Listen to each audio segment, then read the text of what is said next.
A lot of time you see a broken limb like that, you think maybe it's a Fireblight, and that's usually what gets me out of the pickup. Is I'll see something broken and I'll come out and you can look at the ends and you see that it's dried up where it broke off earlier, so that's just some sort of mechanical damage.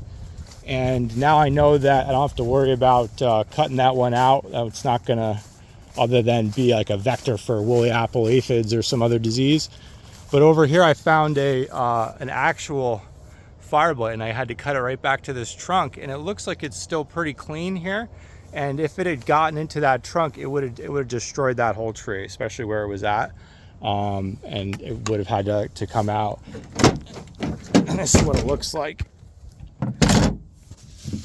So this is Fireblight, and you can see there's kind of like a crook at the end, like a shepherd's crook, and then that's one of the telltale signs.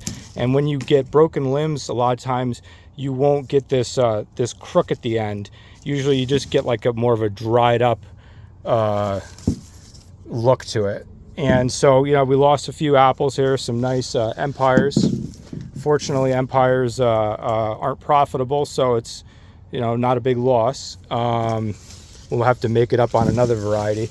But if this did get back to the tree, then I wouldn't have a chance to, in the future, if I need to, graft these trees over.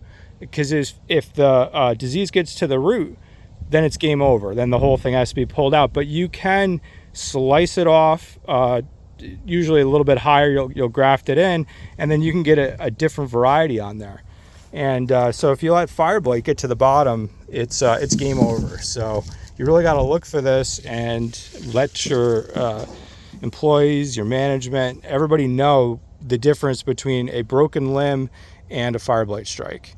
And that'll save you a lot of money in the future, and it'll keep you from going crazy, trying to replant trees and trying to find different spots where Fireblight is in the orchard. You know, when you see it, you want to get it out on high density trees. You can make an argument on older trees that you can sort of maintain it if it's like a big tree, and kind of play with it for a little while and still get some of the yield. But on smaller trees, it's a death sentence, and certainly an economic death sentence that you don't want to get into.